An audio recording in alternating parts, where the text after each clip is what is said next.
Halo teman-teman, selamat pagi, selamat siang, ataupun selamat malam bagi teman-teman yang nonton video ini. Hari ini kita bakal bahas materi MKL untuk UAS, dimana soalnya itu kalian bisa cek di deskripsi. Nah, kita akan bahas materi yang pertama yaitu risk and return. Nah, jadi di risk and return itu intinya kita milih dari dua alternatif saham atau dua alternatif sekuritas, mana yang paling baik dilihat dari expected return, standard deviation, dan coefficient of variation. Nah, yang pertama itu diketahui di sini ada dua saham, saham orang kaya dan saham untung banyak. Nah, kita kerjain dulu dari yang saham orang kaya, di mana dikasih tahu ada economic condition-nya, ada probability-nya, dan ada forecasted return-nya. Yang ini ya. Setelah itu, kita harus mencari expected return. Caranya, tinggal ini dikali sama ini, jadi forecasted return dikali sama probability. Nah, ini dikali semua nih, dapat ini, kemudian ditambahin semuanya, dapatlah ini. Nah, ini itu artinya expected return untuk saham orang kaya. Selanjutnya, kita harus mencari standar deviasi. Caranya, kita harus masuk ke tahap yang ini dulu, artinya R min ER. R itu yang ini, forecasted return, dikurang sama expected return yang udah kita jumlahin. Jadi 15,25 dikurang 9,265 dapat 5,99. Lalu 13,40 dikurang sama 9,25 dapat 4,14. Setelah itu hasil pengurangan ini kita kuadratin di yang kolom sebelahnya. Setelah dikuadratin, jangan lupa teman-teman harus kali sama probability yang ada di sini. Nah, setelah dikali, kita jumlah semuanya ke bawah, dapatlah variance. Nah, seperti yang teman-teman udah tahu, cara nyari standar deviasi itu adalah akar dari variance. Jadi variance yang kita dapat di sini kita akarin, dapatlah hasil standar deviasi untuk saham orang kaya itu 5,64 sekian persen. Setelah itu kita perlu mencari coefficient of variation. Caranya itu standar deviasi dibagi sama expected return. Nah, standar deviasi itu yang ini kita bagi sama expected return yang ini, dapatlah CV-nya ini. Nanti teman-teman juga bisa lihat materi ini nanti akan di-upload juga. Next, kita harus cari saham untung banyak. Nah, untuk saham untung banyak ini kan ada, ini MAN harusnya. Ada dari Juli sampai Desember. Price-nya dikasih tahu, closing price sahamnya. Terus kita mesti cari return-nya. Kalau yang tadi bedanya ada probability, kalau yang ini dikasih tahu harga sahamnya. Cara carinya gampang. Kita harus mulai dari yang baris kedua, karena yang baris satu itu nggak ada data sebelumnya, jadi kita harus mulai dari data kedua. Caranya gampang, tinggal 6.265 dibagi 5.090 dikurang 1. Sama buat yang ke bawahnya, 6.790 dikurang 6.265 dibagi sama 1. Nah, ini kayak gini ya rumusnya. Udah dapat sampai bawah, ditambahin nih. Udah ditambahin, jangan lupa untuk yang ini kita harus expected return-nya kita bagi sama total months-nya. Nah, kenapa dibagi 5? Bukan dibagi 6, karena yang punya data itu cuma ada 5. 1, 2, 3, 4, dan 5. Nah, setelah dibagi, kita bakal dapat expected return-nya. Terus sama, untuk mencari standar deviasi, kita perlu mencari variance-nya dulu.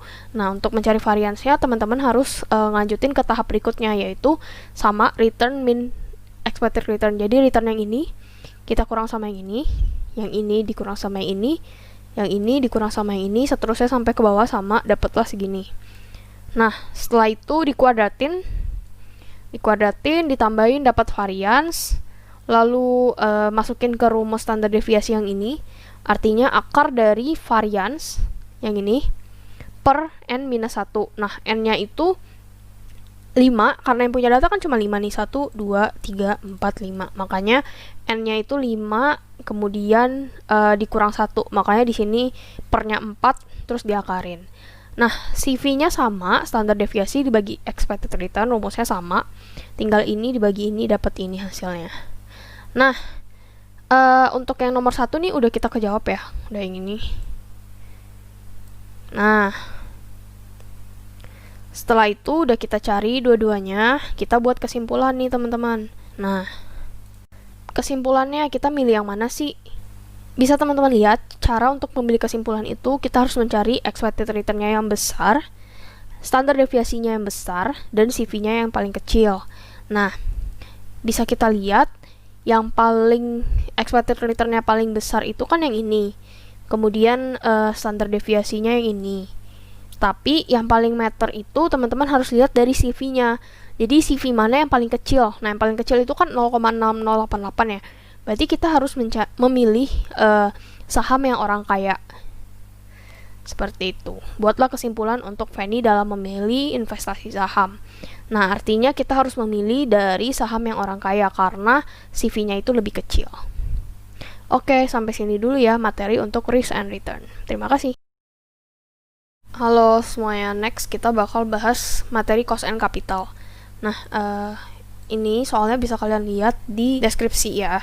Cost of capital kan intinya mencari tahu berapa banyak sih cost yang dikeluarin ketika kita melakukan sebuah pendanaan atau ketika perusahaan melakukan sebuah pendanaan. Nah, struktur modal perusahaannya itu terbagi jadi 3, ada hutang jangka panjang atau long term debt, terus ada saham istimewa atau preference stock, saham biasa itu common stock. Nah, yang pertama teman-teman lihat di sini LTD-nya itu 50.000 karena par-nya itu 50.000 ya. Di sini kan dibilang nih 50.000. Terus N-nya itu 10 karena dibilang di sini N-nya itu tenornya 10 tahun.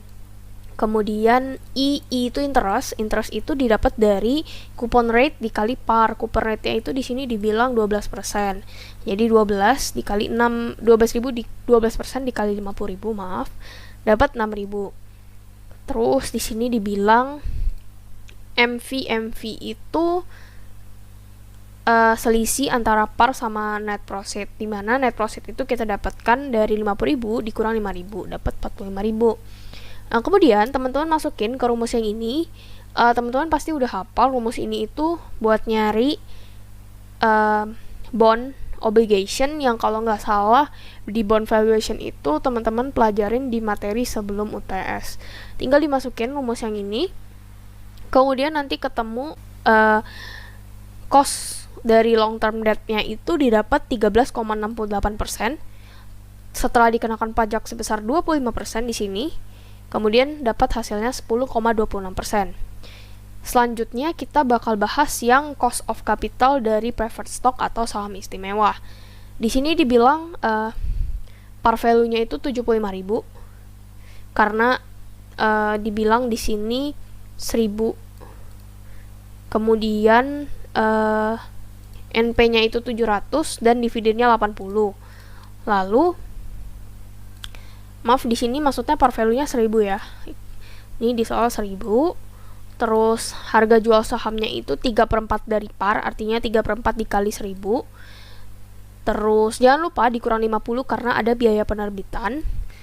And dividend rate-nya itu 8%, artinya 8% kita kali sama 1.000.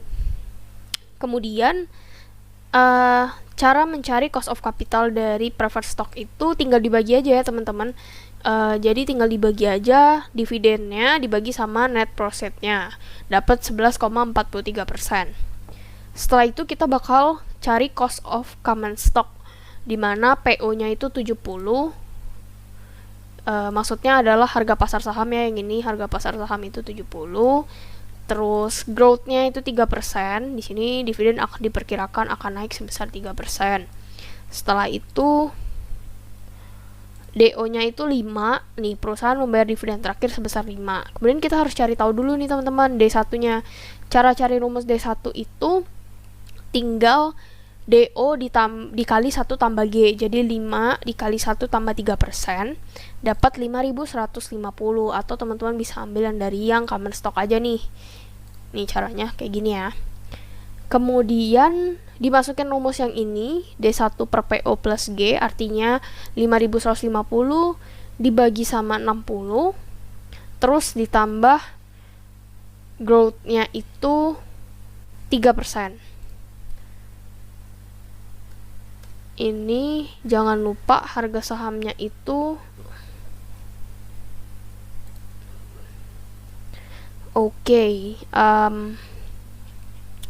Sampai sini kita sudah menjawab yang nomor 1, cost of capital untuk seluruh pendanaan.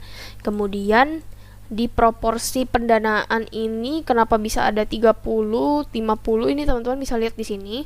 Proporsi pendanaan dari LTD itu 30%, dibagi sama 1.500.000. Kemudian yang 20 segini. Next, kita bakal bahas yang namanya range of financing, dimana kenapa bisa dapat 0 sampai 399.000 itu kita lihat dari sini, dari breakpoint. Breakpointnya itu kan paling kecil 400.000, artinya range-nya itu harus dimulai dari 0 sampai 400.000, kemudian 400.000 sampai 499,99, artinya sebelum 500.000, dan yang terakhir lebih di atas dari 500.000. Nah, teman-teman bisa tinggal masukin aja. Jadi yang LTD itu weight-nya 30%, itu dari soal. CC-nya itu 10,26, didapat dari yang ini untuk LTD. Kemudian untuk yang preferred stock-nya itu weight-nya 20%, CC-nya itu 11,3 yang ini ya, teman-teman. Terus yang untuk common stock-nya itu dia 50% dan ininya 10,36. Nah, 10,36 itu dapat dari yang ini. Setelah itu yang 400 ini juga sama, LTD-nya segini, PS-nya segini, terus yang terakhir common stock nih teman-teman. Kenapa dia 11,58 beda? Jadi di soal tuh dibilang kalau misalnya jika laba ditahannya setelah habis sebanyak 200.000, PT Nadifa akan memerlukan biaya tambahan sebesar 10 per saham. Nah, nih teman-teman bisa lihat 200.000 itu kan udah lewat ya. Nah, artinya akan ada tambahan 10 per saham, dimana makanya di sininya berubah jadi 11,58 karena nanti akan ada perubahan di tambahan harganya.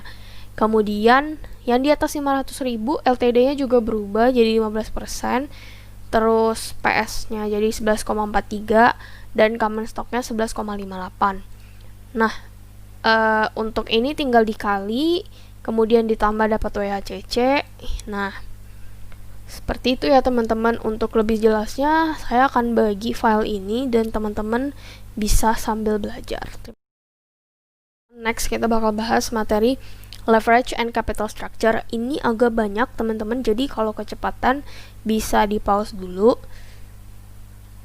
Pertama kita bakal bahas yang soal yang A, hitunglah breakdown dari sales atau EBIT hingga EPS dari alternatif struktur modal sebelum dan sesudah ekspansi.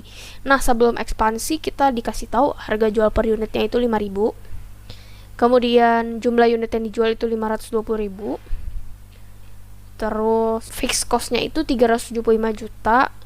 Kemudian dibilang VC, kenapa VC-nya itu 1690. Nah, caranya itu gampang.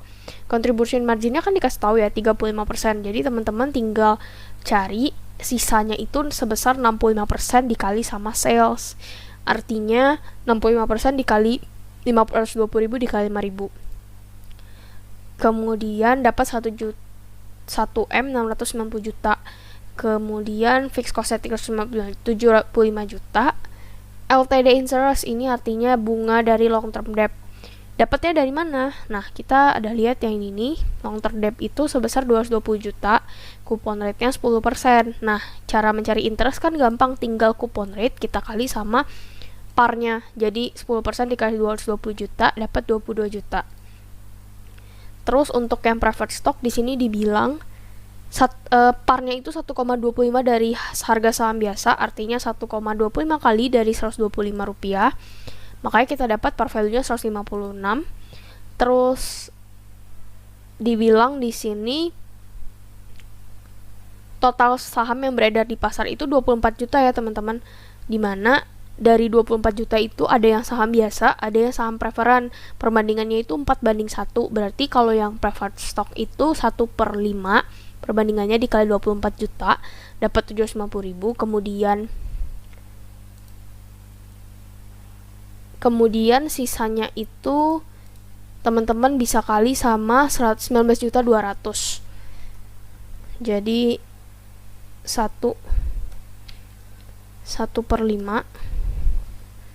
Terus kita bisa kali sama 24 juta. Oh ya, salah, ini berarti 4.800.000 ya. Oke. Kemudian 4.800.000 par value-nya 156, dividen rate-nya 8%. Untuk yang common stock, total share-nya itu kan berarti sisanya 24 juta dikurang 4.800.000 dapat 19.200.000, par value-nya 125 dan tax rate-nya di sini 25%.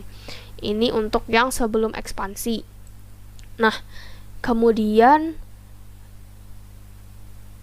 setelah ekspansi itu ada yang namanya kondisi ekonomi, di mana kondisi ekonomi itu ada optimis, normal, dan pesimis. Nah, optimistic itu 55%, terus probability itu 30%, yang normal, terus yang sisanya itu kan berarti pesimistic dia 15%. Artinya total dari ketiga kondisi ini harus 100% ya teman-teman. Terus teman-teman bisa sambil lihat soalnya. Unit penjualannya itu 728.000, harga jualnya 6.250. Nah, teman-teman perhatiin di unit penjualan sama harga jualnya itu ada keterangan dan informasi kalau ada kenaikan. Contohnya, untuk yang pesimis nih, unit penjualan turun 20%, artinya unit penjualannya dari 520.000 turun 20%, kemudian harga jualnya tetap.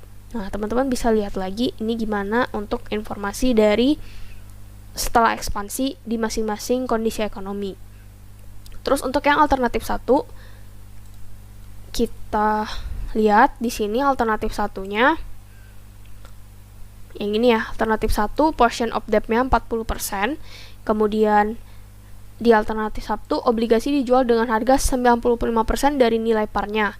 Berarti kan nilai parnya itu tadi kita 220 juta kali 95% dapat parnya berapa, terus nanti kemudian kita kali tetap sama persentasenya yaitu 10%. Dah. Kemudian interest baru itu caranya 12%. 12% teman-teman kali sama yang tadi dapat total dananya 300 juta ya. 300 juta dapat dari mana?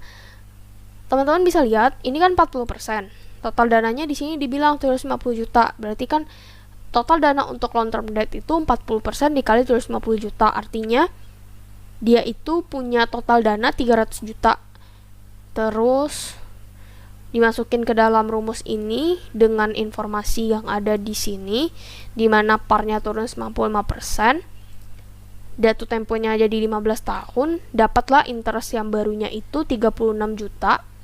Kemudian kita tambah sama yang tadi 22 juta dapat 58 juta. Ini untuk interest alternatif 1.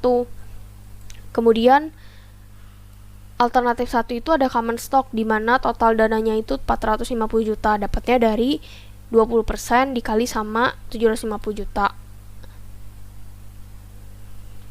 Oh maaf, portion of debt-nya kan 40, berarti yang satu lagi 60. Terus parnya itu 150, sama ya kayak tadi. Kemudian total edition share-nya itu tinggal dibagi aja nih, 450 juta bagi 150 dapat 3 juta. Total share-nya itu tinggal ditambahin 3 juta sama yang tadi. Yang tadi itu dibilang common stock-nya 19.200.000 ya teman-teman. Nah, next kita bahas yang alternatif 2 nih teman-teman. Alternatif 2 itu LTD-nya parnya 225, karena di sini dibilang 1,25 lebih tinggi daripada nilai parnya. Ini maksudnya yang dijual itu berarti kan ND-nya ya, market price. Terus I-nya itu tinggal 9%. 9% tuh dapat dari sini ya teman-teman, 9% kali sama parnya. Maksudnya ya parnya. Terus total bunganya tuh teman-teman tinggal tambahin aja 20 juta yang ini ditambahin sama 22 juta yang tadi yang sebelum ekspansi.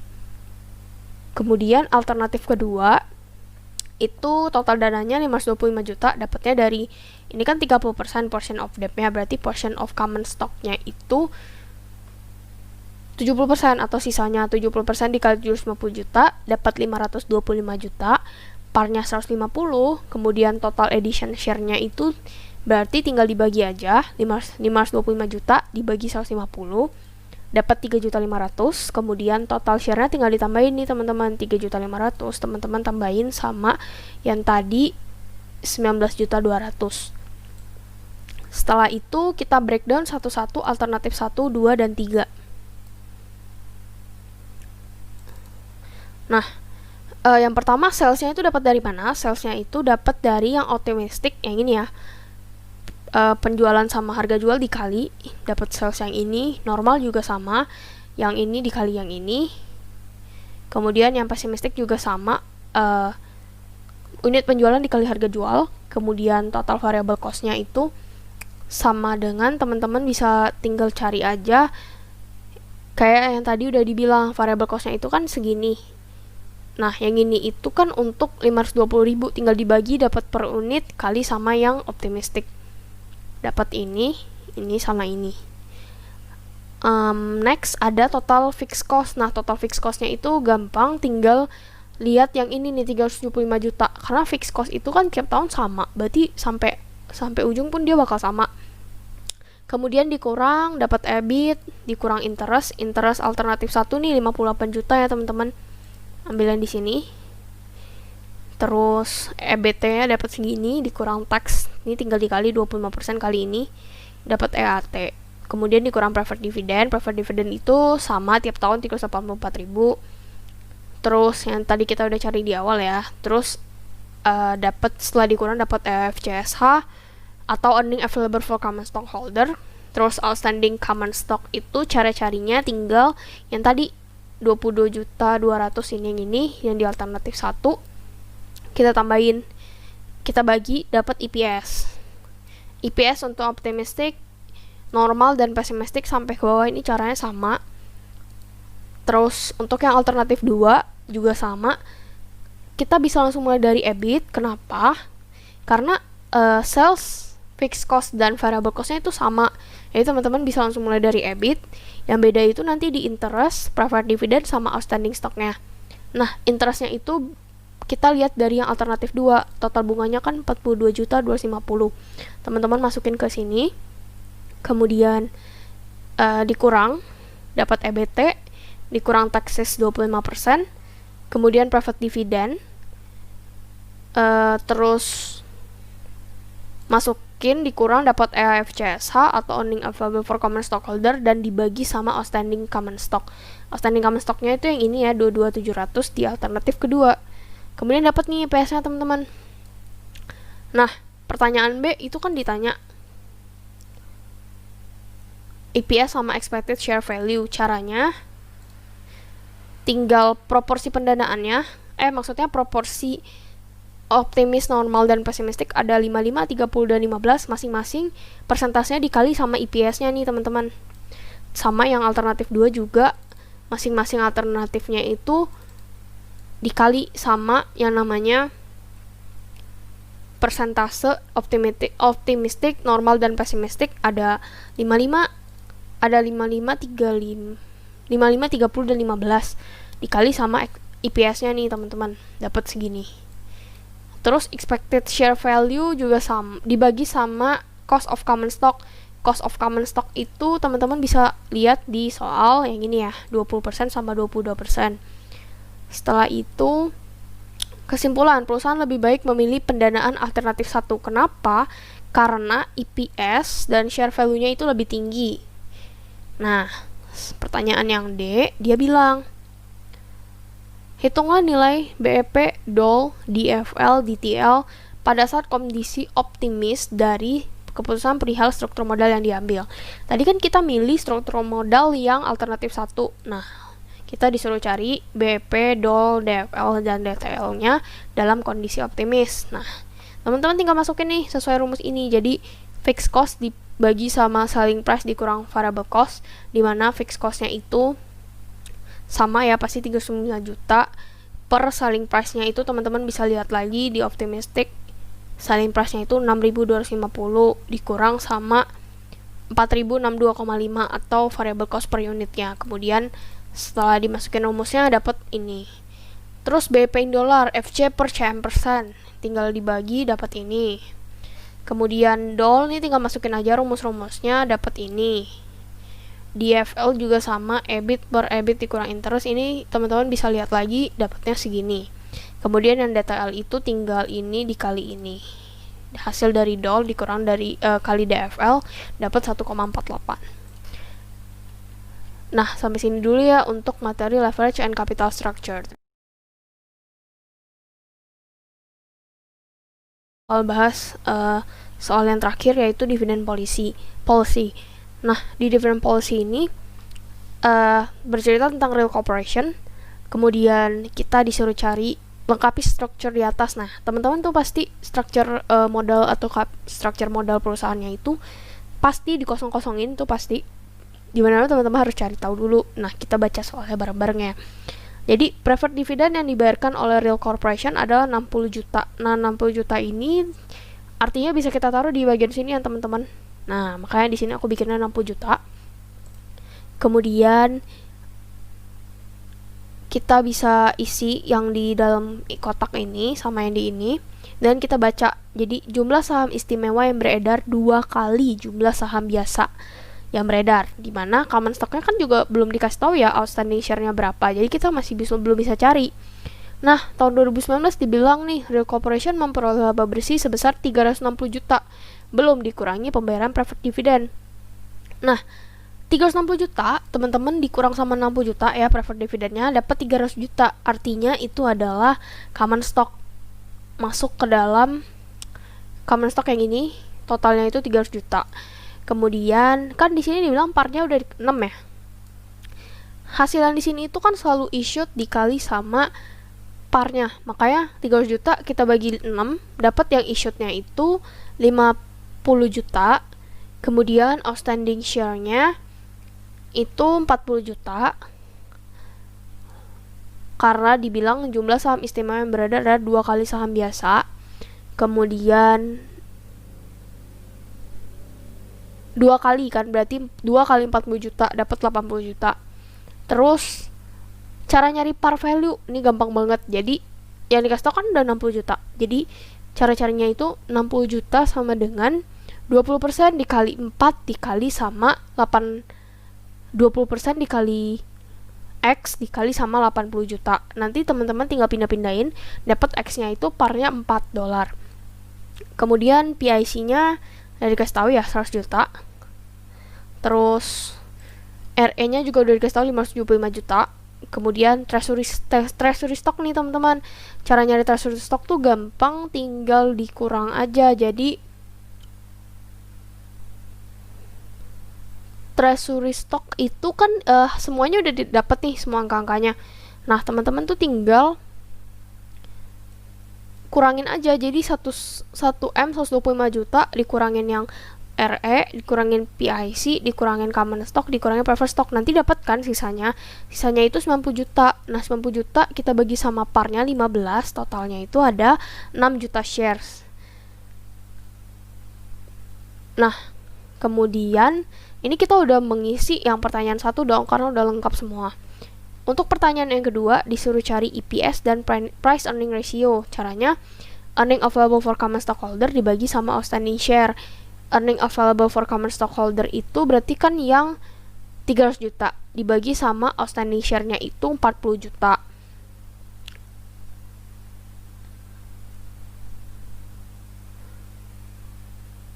Next, kita cari yang pertanyaan price earning ratio. Market price dibagi EPS. Market price-nya kan dibilang ya di sini 15. Kemudian market price-nya itu kita lihat dari sini teman-teman. Kenapa 15? Dapat dari mana sih kok 15 di treasury stock tahu-tahu jadi market price. Jadi treasury stock itu kan artinya pembelian kembali saham yang beredar mengikuti harga pasar. Berarti kan karena kita membeli treasury stock artinya harga pasarnya itu pada saat itu 15 dolar. Jadi 15 dibagi 7,5 dapat 2. Lalu untuk yang pertanyaan ketiga, buatlah struktur modal baru nih teman-teman. Kalau real corporation melakukan stock split 3/1. Kalau 3-for-1 itu artinya perusahaan melakukan sebuah strategi untuk menurunkan par-nya dengan memperbanyak outstanding share. Dimana caranya tuh, berarti kan issued-nya itu awalnya 50 juta dikali sama 3/1. Outstandingnya juga sama, 40 juta dikali 3/1. Kemudian par-nya karena harus turun, jadi dibagi 3, 6 bagi 3. Nah, nanti teman-teman tinggal buat satu struktur modal baru yang persis kayak gini, tapi common stock issued dan outstandingnya udah berubah ya teman-teman. Nanti total equity-nya pasti sama segini, karena semuanya itu berubah. Next, ada reverse stock split. Nah, reverse stock split tuh kebalikannya. Artinya par-nya tambah tinggi, tapi outstandingnya tambah dikit. Nah, issued-nya itu dari 50 juta dikali sama 3/4, outstandingnya juga dari 40 juta dikali 3/4, dan par-nya itu kebalikannya dikali 4/3. Makanya nanti teman-teman tinggal masukin struktur modal yang baru. Yang C, kalau real corporation membagikan stok dividen sebesar 5%, artinya ada outstanding yang outstanding atau saham yang beredar itu kan nambah sebesar 5%. Nah, 5% dikali 40 juta dapat 2 juta. Nanti teman-teman tinggal buat setiap perubahan yang ada menjadi struktur modal yang baru. Oke, sampai sini dulu ya untuk materi dividen policy. Good luck UASnya teman-teman. Terima kasih.